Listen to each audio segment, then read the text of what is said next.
Hi, you're listening to a student-focused episode of the Sociology Show podcast. If you're studying the subject at GCSE, A-level, foundation, degree, or any other discipline, then this podcast could be of help to you. If you have a question for the show, then you can email the Sociology Show podcast at gmail.com, and one of the teachers, lecturers, examiners, or experts will answer your question for you. You can sponsor the show on the GoFundMe page and subscribe on all the usual podcast platforms. If you're going to class, going to the gym, or just chilling, put your headphones in and let's be sociology geeks together, eh?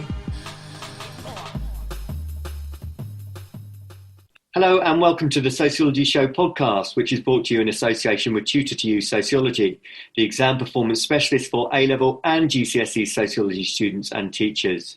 You can visit tutor2u.net/sociology, and there you can pick up revision guides, flashcards, revision videos, and everything else that you need for your A-level or GCSE sociology studies. And so the focus of this episode is an introduction to symbolic interactionism, and I'm delighted to welcome Dr. Nathan Kerrigan. Nathan, thank you very much for coming on the show. Thank you. Great. Do you want to say a little bit about who you are, Nathan, before we get into symbolic interactionism? I'm a lecturer in sociology at Birmingham City University. My specialism is around kind of rural sociology, so it's looking at kind of how do rural communities interact with each other to construct a sense of rural identity, and how that rural identity can be quite problematic, especially in terms of creating in-groups versus out-groups, and how that can create a process of exclusion for particular social groups. So my focus is predominantly on Black, Asian, ethnic minority groups, and looking at how they're excluded from a sense of belonging in the rural. Excellent. Thank you, Nathan. So let's get into it. Symbolic interactionism. So what I'm doing with each of these podcasts, I'm sort of starting right from the very basics. So when you are introducing to students the theory, how do you start, Nathan? What's your starting point? So my starting point really is not even starting technically within the interactionist tradition, but it's looking back to the ideas of Max Weber, and especially his idea around Verstehen. So obviously Max Weber has this term, Verstehen, which basically refers to the understanding of the meanings of action from the viewpoints of different individuals and groups. So it's about really his understanding is about how do we assess the social world through people's everyday lives. And so it's about applying that interpretivist approach, which no doubt you've previously spoken about on the podcast, to social inquiry. So it sees individuals as being central to how they create the social world, but also organise it at the same time through their own understandings and meanings. So in some ways then, Weber was almost against kind of what the functionalists and kind of conflict theorists were arguing in terms of how do we capture the world using those with macro social perspectives and through the scientific method. He was more interested about actually how do we understand society through the idea of people. And so when I'm introducing students to kind of symbolic interactionism, or kind of the interactionist perspective more broadly, I get students to think of actually how important is Max Weber's contribution. Because after all, it's important to know that Max Weber wasn't necessarily interactionist per se, but rather he influenced a lot of kind of what came out or what came on to be the symbolic interactionist school of thought, with theorists like, no doubt we're going to talk about later, George Mead and Irving Goffman. And so what I get students to think about then is we have Marx and Durkheim, who obviously saw social change through shifts at the big macro scale, so shifts in economic systems, so from feudalism to capitalism. Weber really kind of, saw shifts through the lens of ideas and how people engaged in the world. So that's my gateway in. So it's getting students to actually think about kind of where did this idea of seeing the social world and seeing society develop through the lens of the individual. So I take them through kind of Max Weber's core ideas, introducing his work on the Protestant ethic, which obviously we know kind of saw the starts of the transformation of society rooted around Martin Luther's denouncement of the corruption of the Catholic Church, and how that encouraged then these new religious social movements to open up around actually we no longer have a moral obligation through some sort of created God to do good, but rather there is a reason we're put on this earth, according to Faber, that is driven mainly by self-determination. And so what these kind of new religious movements do, obviously Protestantism, etc., is the idea of there's almost a proof of election, which is this idea. I get students to think about this idea that we don't know, or Faber thought people don't know how they're going to be judged until the day of judgment, and so they want to do good. And actually that is driven by this idea of we don't know whether or not there's going to be an afterlife. And so that actually causes people to interact in everyday settings based on personal responsibility. So I take them through that process to start with. And it's interesting what you just said there, because, you know, we would all say that Weber kind of opened the door for this micro-interpretivist approach, but there was quite a gap between Weber before the main symbolic interactionists started to write, isn't there? Oh, absolutely. In some ways, I do think the bridging gap between Weber and people like, Mead, Goffman, Becker, I think it's also the word Gord Simmel. So Gord Simmel did a lot of really interesting work in terms of how people interact. So Gord Simmel's work on sociation, which looked at how people tend to create meaning upon the social world through interactions, and how they can also give rise to kind of controlling mechanisms. And so Gord Simmel would argue that social groups are created through interactions, but those interactions give rise to a number of vested interests amongst a particular social group, which then see themselves as guardians of the community or of a particular kind, social setting, which then would exclude others from belonging. And so it's about that. So it's the early stages of what kind of, as we'll probably go on to talk about, labeling in terms of Becker's work and stigma in terms of Goffman.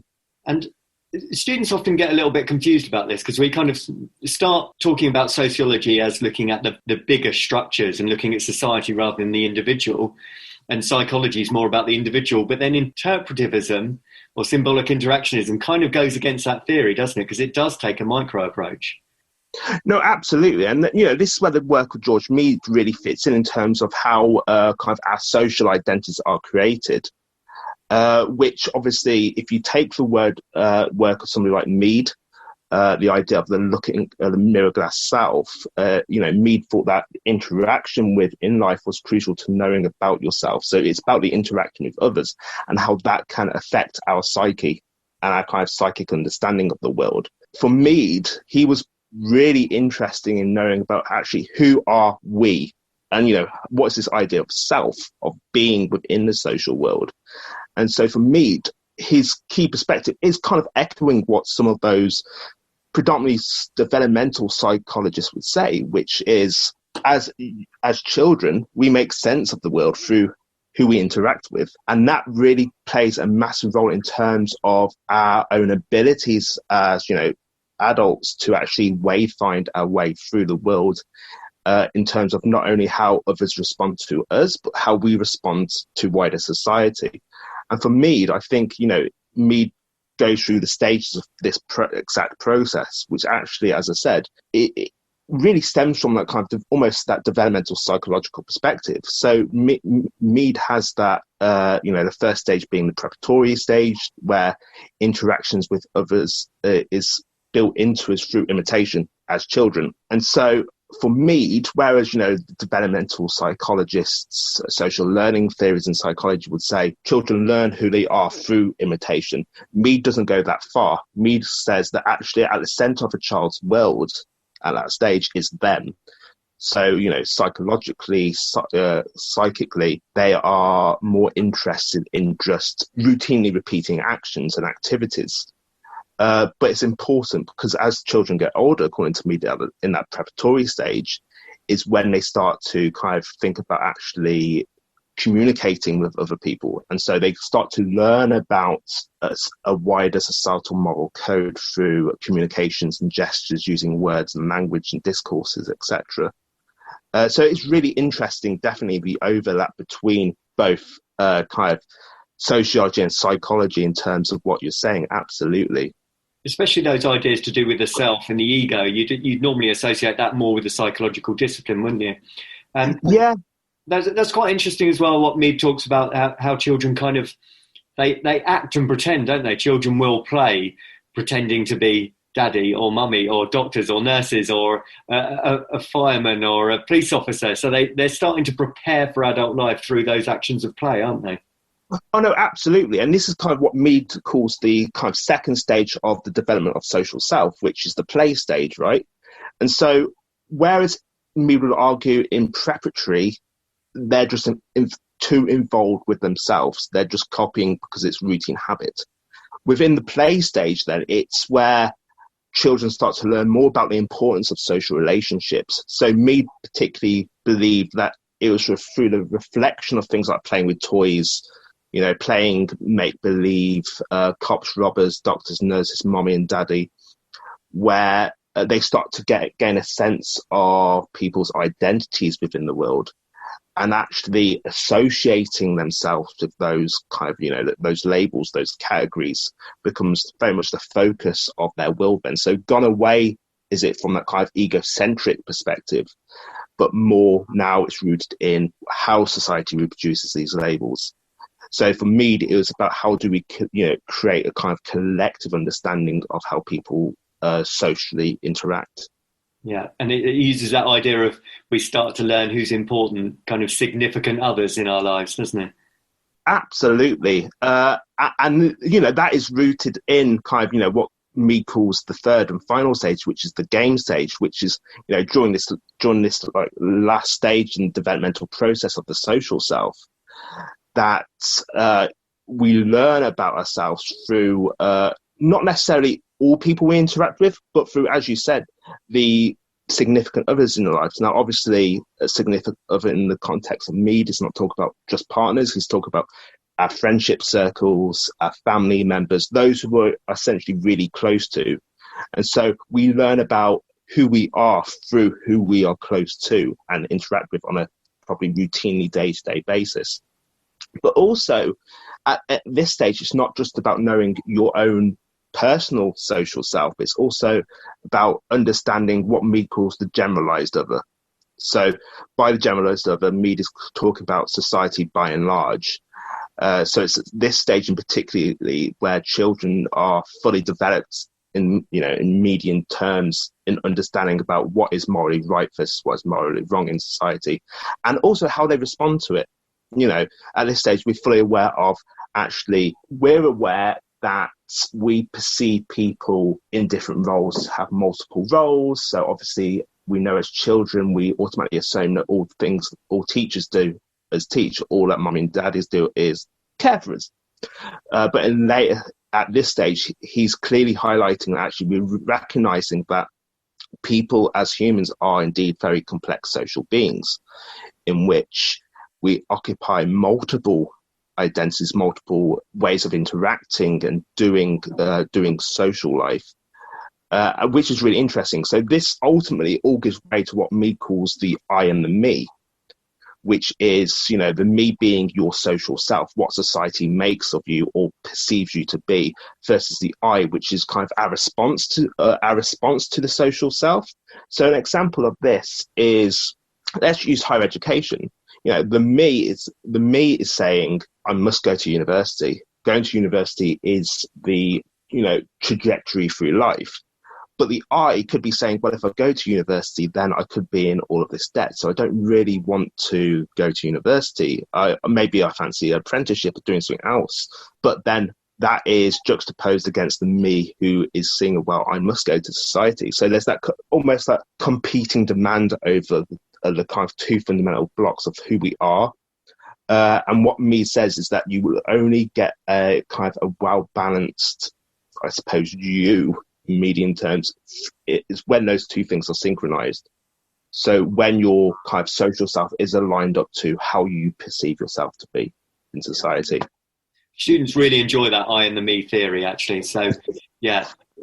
Oh no, absolutely. And in my experience, students always latch on to Mead. Yes.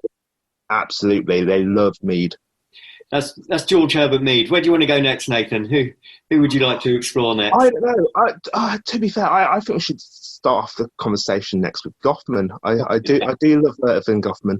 Okay, let's go for it. Irving Goffman. Yeah, I mean, so Goffman was really, I think he's probably one of the most, if not the most important interactionists, at least, for me personally. I just think his work is really interesting in terms of really accessible, but also really complex in terms of actually offering us as sociologists a language, a vocabulary in which to explore how people interact. So yeah, for those who may not have heard of Goffman yet, haven't studied Goffman, he was a Canadian sociologist who has, I think, two key texts within the discipline. The first being the presentation of self in everyday life, the second being stigma. So for the presentation of everyday life, what he's really talking about is how we interact with people in different social settings. And to do this, he uses the analogy of the theatre, which I just think is a fascinating kind of analogy to go by. And it actually, once you kind of actually get the hang of Goffman's argument, you can already start to see actually how this plays out in your own lives, let alone actually society by and large.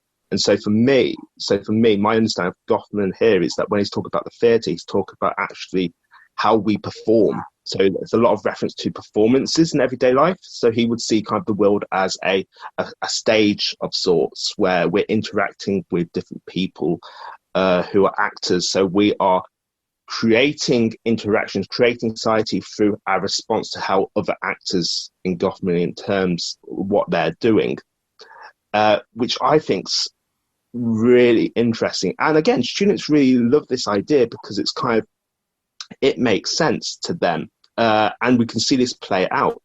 And so, for instance, he also talks about having a front and back stage in everyday life, where the front stage is how we present ourselves in wider public and social settings, whilst conversely the backstage is kind of either relaxing, not having to perform to a particular way of doing identity work, or practicing and rehearsing for the next big performance. So I really like Goffman's example in the book of his observations of waiters at a restaurant, where he tells this tale of the waiter who comes up to orders your food at the table is having to perform a front stage self in that they're having to be polite, having to be very complimentary to the customer, because obviously the mantra of the customer is always right, it's always there. Whilst going to the kitchen area of the restaurant, he or she is automatically then going to transform into kind of the backstage self, which is moaning about the customer if the customer's rude, and not eating different food to what is being served at that restaurant because, culturally they may not be interested in it, or they're just not particularly interested in their job. So they may be disgruntled back, somewhere else in the restaurant. So that plays a really interesting part in terms of how we do social life. But for me, the most important thing about Goffman's work, especially in terms of the presentation of self in every day-to-day life, is it's the vocabulary he allowed us as sociologists to interpret the interactions of people in everyday settings. Yeah, I always start with Goffman with the Shakespeare quote: "All the world's a stage, and all the men and women are merely players, and one man in his time plays many parts." And that, I mean, he almost builds on that kind of Shakespeare quote, doesn't he? That we are constantly acting and performing. Oh yeah, absolutely. And it also kind of extends some of the stuff that kind of Mead was doing around in terms of these kind of, everyone has multiple roles.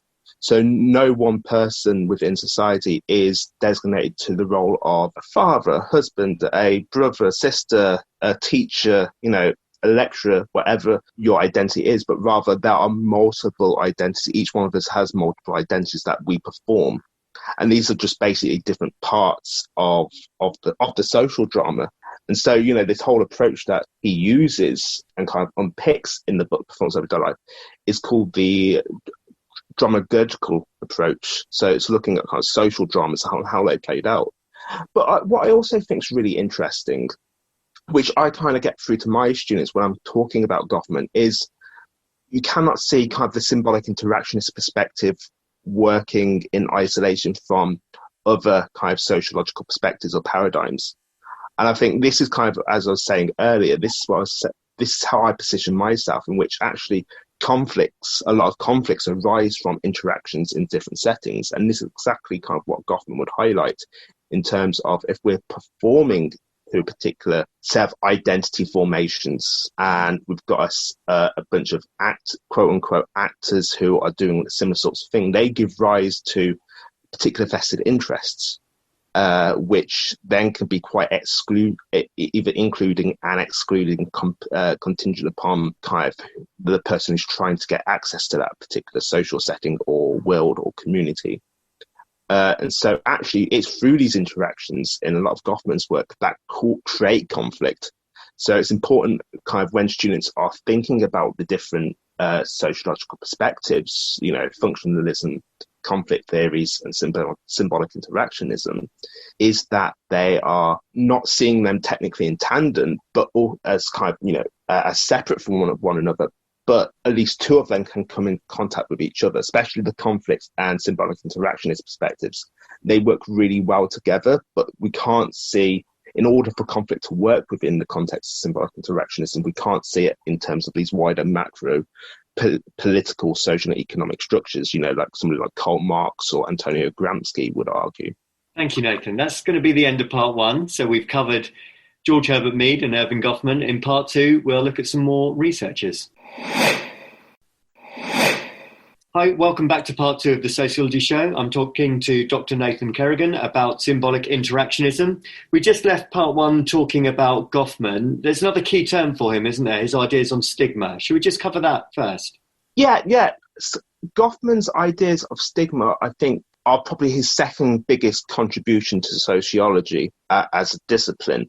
And it kind of echoes back to what I was kind of mentioning kind of in part one, which was this idea that we cannot see interactionist perspectives working in juxtaposition or in isolation from other perspectives. I think you need to see interactionism giving way to things like conflict. But as I said, you cannot see it in terms of these wider macro social processes and phenomena. So for Goffman, stigma is the creation of that conflicts between different social groups that occurs as a result of interaction. So in Goffman's book, Stigma, Notes on the Management of Spoiled Identity, he talks about this idea of stigma being a phenomena whereby an individual is given an attribute which is actively disliked and discredited by society by and large. And so it was the first time, I believe, in sociology and indeed the social sciences where we've highlighted actually stigma isn't something that's rooted internally and personally about us. So obviously Goffman talks about the idea of blemishes of the body, which refers to kind of somebody who may have a physical disability. He talks about kind of stigmas regarding mental health, and obviously groups who are also stigmatized outside of society.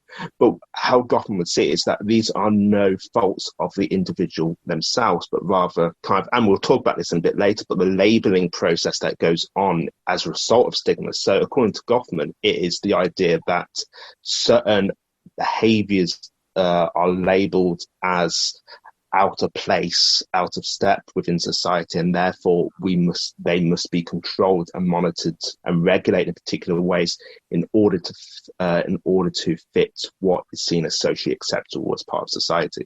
And so I was just going to say as well, for people listening, if they're interested in Goffman and Mead, maybe someone like Bloomer and also Charles Cooley, they might be worth looking at as well, do you think?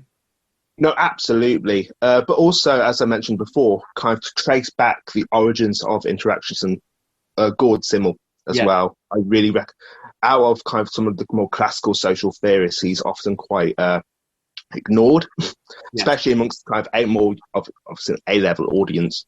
Yeah, that's true. That's true, actually. I think that's a fair point. And you just mentioned labelling theory. So if we're going to talk about labelling theory, we've got to move on to Howard Becker, really, don't we? Oh, yes, absolutely. Now, I know, it's quite funny because I was having this conversation with a colleague the other day. Most people don't tend to like Becker. I think, and they find him quite bland for other types of labelling theorists.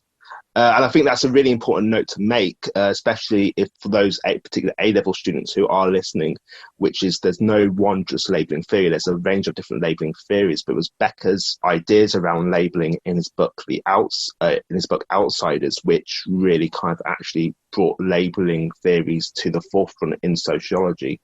So who is Becker anyway? Well, Howard Becker was an American sociologist, obviously most notably known for his contributions in areas of sociology of music, but also criminology, as most students know him from, especially around his ideas of deviance, and that's where kind of his concepts on labelling come from. So in his kind of, most famed book, Outsiders, he makes a claim that deviancy is, much like kind of the work of Goffman, it's not inherent within the individual, but rather it's a product which is socially constructed by society, where the labels of particular groups are given to them by kind of dominant groups. And so the dominant groups who often hold most kind of social and political power can, ascribe specific labels to particular behaviours that society, by and large, or certain members of society seem as problematic. And so this really goes back to kind of what I was talking about previously in terms of it blends nicely with the conflict perspective, because it argues that dominant groups who have power, who have vested interests, are those who are able to make the rules about what is seen as morally right versus what is morally wrong. And so in kind of the core argument at the heart of Outsiders is that society is built around this battle, this conflict between the rule makers versus those rule breakers. And within this conflict between the two groups, it's also important to note that there needs to be an audience for labelling to work, right? And so we need to understand, well, who is doing the listening, who's keeping track of this kind of conflict between the two groups. But more importantly, how and why are the audience watching this conflict unfold? How are they responding based around things like what they hear, their particular vested interests, to how certain social groups are seen?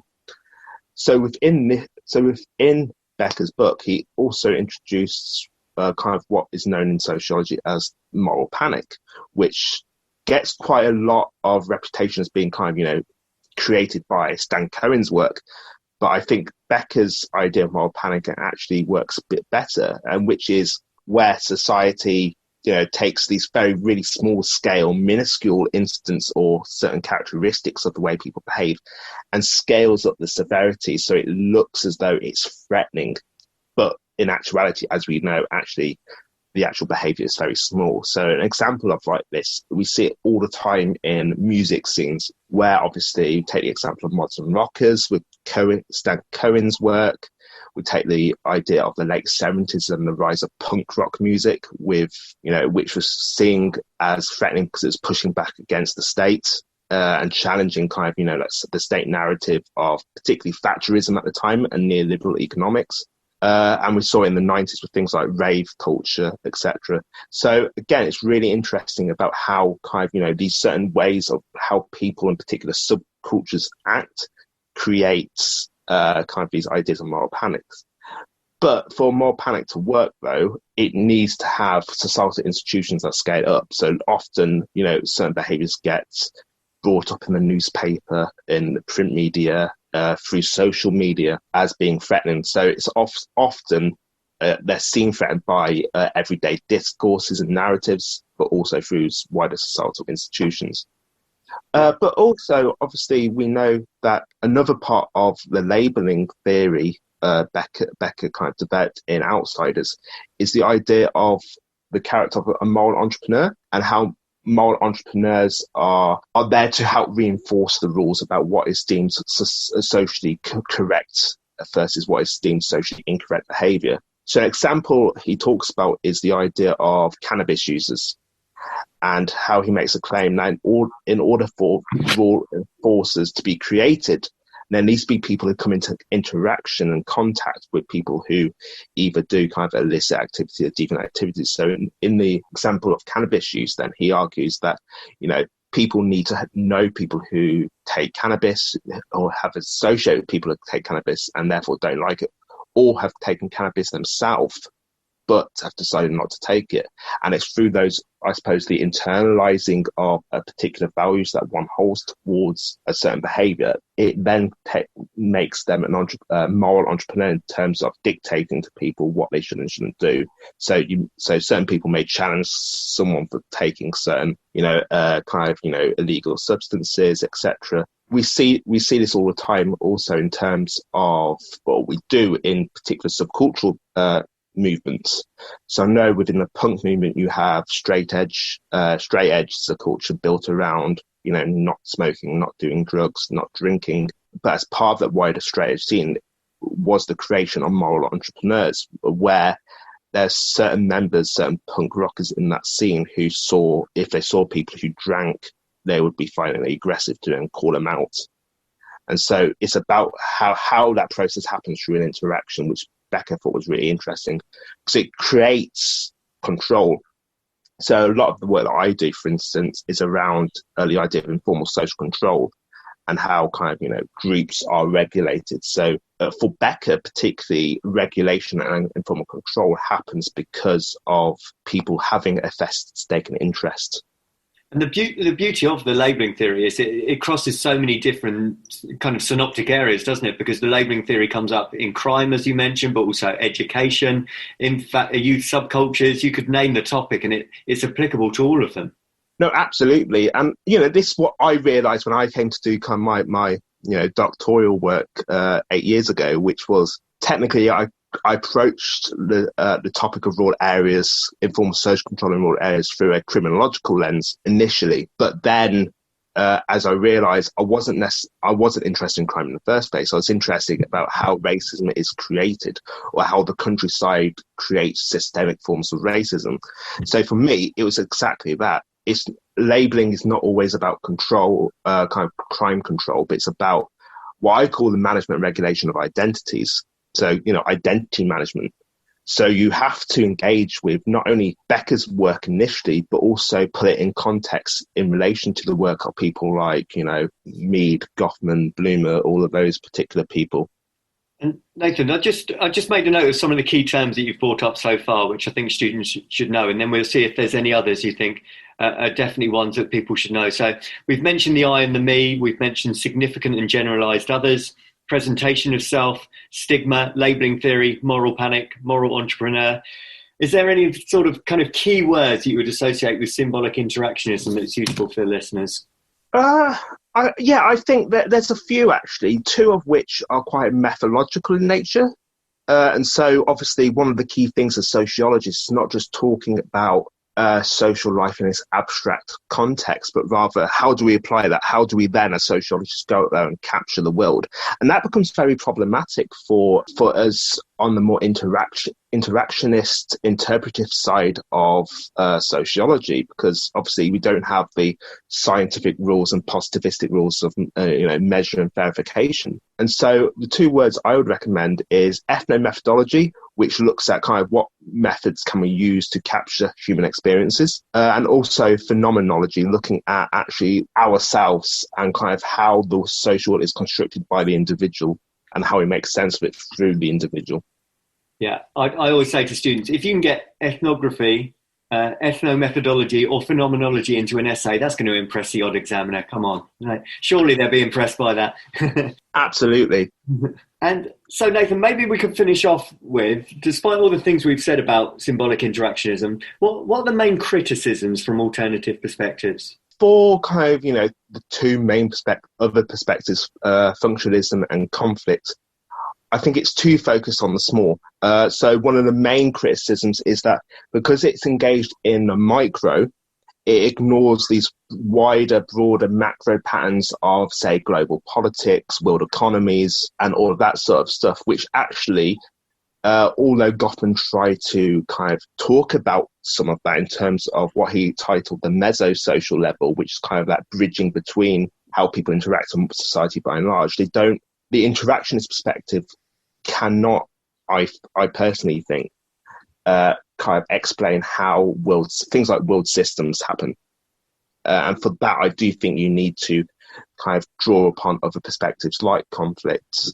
I would say like functionalism, but we know functionalism is very dated and it doesn't really fit well in terms of late modern societies. But definitely, one of the fundamental critiques is that because it's focused on the individual, it cannot fully unpick how these big processes like social change work. How do we create new economic systems? Why do certain, empires fall? Other kind of ones get erected and all of those sorts of things. Right. And I've just made the list as we've been talking of sociologists. I just wondered if there was any other advice for people to look at. So we've mentioned Weber, Mead, Simmel, Goffman, Cooley, Bloomer, Becker. Anyone else you'd suggest tapping into Google? Yes, I do. Definitely Harold Garfinkel, whose work on ethnomethodology, his book on ethnomethodology is really good. It's probably the most comprehensive text we have in sociology that looks at the different ways to capture people using kind of methods which address individuals' lives. So he doesn't just talk about ethnography, as you previously mentioned, which looks at the culture of different people, but he does things like, talks about doing kind of, unstructured interviews to capture the life histories of people, looking at things like oral histories. So anything that really kind of addresses how people live and how people tell stories and narratives about their own everyday to-day social lives. Great. That's a good one to know, because I don't think his name appears that much in textbooks. No, it doesn't. And this is one of the things. Most often, particularly A-level, it's so rooted around functionalism and to kind of a lesser extent, conflict perspectives, particularly Marxism. Now, a lot of the more interactionist stuff does get missed along the way, and there's a really interesting, detailed history there, which I encourage all students to explore. Thank you, Nathan. I think we've given listeners a huge amount to look up there in terms of sociologists and names. So I want to thank you very much for your time today. I really appreciate it. That's no problem. If you are a regular listener to The Sociology Show, then you could help with the costs of promoting and hosting the podcast. If you can spare even a small amount, then you can donate on the GoFundMe.com website by searching for The Sociology Show. There is no obligation, of course, and all future downloads will continue to be free. A huge thank you to all those that have already donated. Your kind gesture will help to continue keep the show going and growing. Best wishes and keep enjoying the show. Thank you for taking the time to listen to the podcast. If you would like to contact the show or be interviewed, then please email the sociologyshowpodcast@gmail.com.